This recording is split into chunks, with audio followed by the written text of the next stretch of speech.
오늘의 말씀 고린도후서 4장 13절부터 18절 말씀. 하나님 아버지, 목요일 아침 시간에도 주의 은혜를 삼함으로 주 앞에 나오게 하시니 감사합니다. 이 시간에도 우리 모두에게 말씀을 통해 하나님의 음성을 들려주옵소서. 예수님의 이름으로 기도합나이다. 아멘. 할렐루야. 성교 성도 여러분, 오늘 하루도 하나님의 은혜와 평강이 여러분 삶 가운데 넘쳐나길 축복합니다.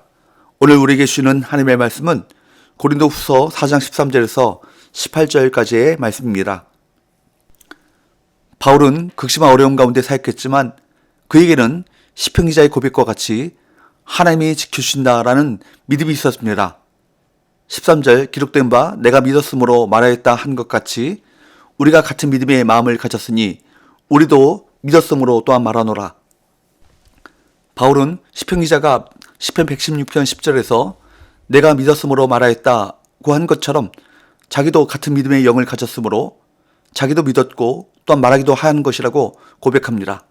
이것은 시편 기자에게 믿음을 주셨던 하나님의 영이 자기에게도 동일한 믿음을 주셨기에 죽음을 두려워하지 않고 담대하게 복음을 전파할 수 있게 되었다는 고백입니다. 바울은 자기가 죽음을 두려워하지 않고 담대하게 복음을 전할 수 있는 힘이 어디서 나오는지 밝힙니다. 14절 주 예수를 다시 살리신 이가 예수와 함께 우리도 다시 살리사 너희와 함께 그 앞에 서게 하실 줄을 아노라. 바울은 부활에 대한 확신을 갖고 있었습니다. 그래서 예수 그리스도를 위해 죽게 될지라도 하나님이 예수님을 다시 살리신 것처럼 그들도 부활하게 하셔서 하나님 앞에 서게 하실 것을 믿었습니다. 이 믿음과 지식은 환난 중에 있던 바울과 그의 동역자들을 담대하게 했을 것입니다. 그렇습니다. 우리 그리스도인들은 고난 앞에서 결코 무너지지 않습니다. 예수님이 이미 승리하셨기 때문입니다. 바울은 로마서 8장 37절 말씀에서도 그러나 이 모든 일에 우리를 사랑하신 이로 말미암아 우리가 넉넉히 이기느니라 라고 선포합니다. 예수님도 세상에서는 너희가 환난을 당하나 담대하라 내가 세상을 이겼노라 라고 말씀하셨습니다. 그러므로 우리는 이미 이긴 싸움을 치르고 있는 것입니다. 사탄은 그리스도인들을 내버려 두지 않습니다. 사탄에게 속한 자들은 그냥 놔두지만 그리스도인들은 고난을 당하게 해서 주님에게서 멀어지도록 만들려고 합니다. 그러나 고난이 그리스도인들을 엎드려뜨리지 못합니다. 오히려 하나님은 고난을 통해 그리스도인들을 더욱 견고하게 하시고 더 풍성한 은혜를 누리도록 만드십니다. 결국에는 예수 그리스도로 말미암아 다시 살리셔서 영광스러운 주님 앞에 세우실 것입니다. 15절 이는 모든 것이 너희를 위함이니 많은 사람의 감사로 말미암아 은혜가 더하여 넘쳐서 하나님께 영광을 돌리게 하려 함이라. 바울은 죽음의 위협을 무릅쓴 자신의 모든 사역이 고린도 교회 성도들의 유익을 위한 것이라고 말합니다. 그는 자신의 사역을 통해 하나님의 은혜가 더 많은 사람에게 풍성하게 되어 그들이 넘치는 감사 가운데 하나님께 영광을 돌리기를 소망합니다. 그렇기에 성도는 고난을 두려워할 필요가 없습니다. 이 사실을 확실히 알았던 바울은 고린도 교회 성도들과 함께 이 믿음으로 담대히 고백하고 있는 것입니다. 나는 넘어지지 않고 반드시 일어나리라. 동일하게 우리도 복음 때문에 극심한 반대를 무릅쓰거나 큰 고난을 받을 때 하나님의 지키심과 부활 신앙을 붙들어야 할 것입니다.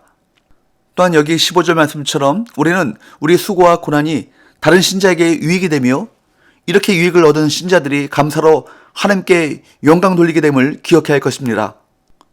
16절 그러므로 우리가 낙심하지 아니하노니 우리의 겉사람은 낡아지나 우리의 속사람은 날로 새로워지도다.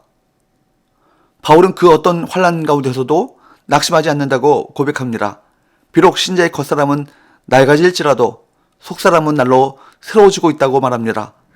그는 겉사람, 속사람, 낡아짐, 새로워짐이라는 문학적 대조 기법을 사용해서 현재 신자 안에 어떤 변화가 일어나고 있는지를 묘사하고 있는 것입니다. 고난과 핍박 때문에 바울의 겉사람은 낡아졌지만 속사람은 나날이 새로워졌습니다. 17절 우리가 잠시 받는 환난에 경한 것이 지극히 크고 영원한 영광에 중한 것을 우리에게 이루게 함이니. 바울의 눈으로 볼 때 주님께서 다시 오실 때 주어질 크고 영원한 하나님의 영광에 비하면 지금 이 세상에서 겪고 있는 환난은 아주 가볍게 여겨집니다. 그러므로 지극히 크고 영원한 영광에 중한 것을 바라보는 사람은 잠시 받는 환난을 경한 것으로 여기는 것입니다. 그렇다면 우리는 무엇을 보아야 합니까? 우리는 지극히 크고 영원한 영광만을 주목해야 할 것입니다. 영적 시력을 가진 사람만 지극히 크고 영원한 영광을 볼 수 있습니다. 우리는 눈에 보이지 않는 것을 볼 수 있어야 합니다. 우리는 신앙생활을 하면서 믿음의 눈으로 보는 것과 주목하는 법을 배워야 합니다. 신앙이 좋은 사람은 주목하는 능력이 탁월합니다. 18절 우리가 주목하는 것은 보이는 것이 아니요 보이지 않는 것이니 보이는 것은 잠깐이요 보이지 않는 것은 영원함이라. 18절에 주목한다라는 말에는 의도성이 있습니다. 주목하려면 주의력이 필요하죠. 주의하지 않으면 다른 것을 주목할 수 있기 때문입니다. 그러므로 주목하는 것은 의도를 가지고 자신이 선택하는 것입니다. 그렇습니다. 믿음은 선택입니다.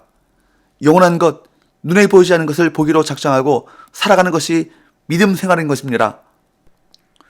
주목해야 할 것을 주목하지 않고 엉뚱한 것을 주목할 때 믿음 생활에서 실패할 수 있습니다.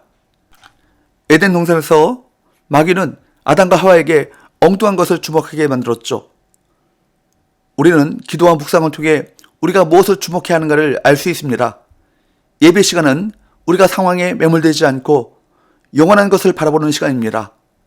그러므로 예배 시간에 우리는 하나님의 영광을 보아야 합니다. 하나님의 영광을 주목해야 합니다. 영혼의 세계를 보는 눈이 열려야 하는 것입니다. 예배 시간은 하나님께 몰두하는 시간입니다. 그러므로 우리 시선을 집중해서 영혼을 보아야 합니다. 하나님의 임재로 가득한 예배 안으로 들어가면 다른 것이 끼어들 수 없죠. 그러므로 예배 시간에는 영적인 전쟁이 일어납니다. 사탄은 우리 시선을 다른 곳에 돌리려고 합니다. 영혼이 아니라 눈앞의 일을 생각하게 합니다. 그러나 하나님과 영혼을 놓치면 우리는 혼란에 빠집니다. 눈에 보이는 것과 눈에 보이지 않는 것, 잠깐과 영혼을 구분하시기 바랍니다.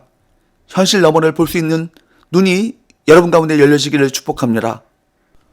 눈에 보이는 것이 전부인 줄 알고 착각하며 살아서는 안 될 것입니다.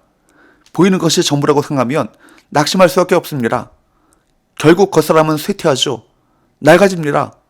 죄의 지배 아래 모든 인간은 쇠퇴하고 소멸합니다. 겉사람에 몰두하고 살면 우리는 매일 낙심할 수밖에 없습니다. 이때 우리는 눈에 보이지 않는 것을 주목해야 합니다. 우리의 영혼이 열려야 합니다.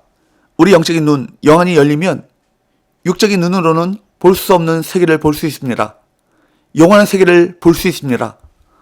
두려워하지 마십시오. 주어진 일상 속에서 예수님의 생명, 부활의 생명을 누리며 살아가시길 바랍니다. 하나님은 고난 속에서 우리를 예수 그리스도를 닮은 자들로 빚어가실 것이고 우리의 부활의 영광을 소망하는 자들로 다듬어 가실 것입니다. 보이는 것이 전부가 아니라 보이지 않는 영원한 영광을 주목하는 삶을 살아가시기를 주님으로 축복합니다. 기도합시다.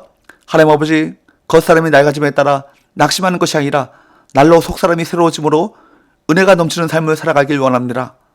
또한 우리의 믿음의 눈을 열어주셔서 지극히 크고 영원한 영광에 중한 것을 주목하며 살아가게 하셔서 영혼을 위해 살아가게 하여 주옵소서. 예수님의 거룩하신 이름으로 기도하옵나이다. 아멘.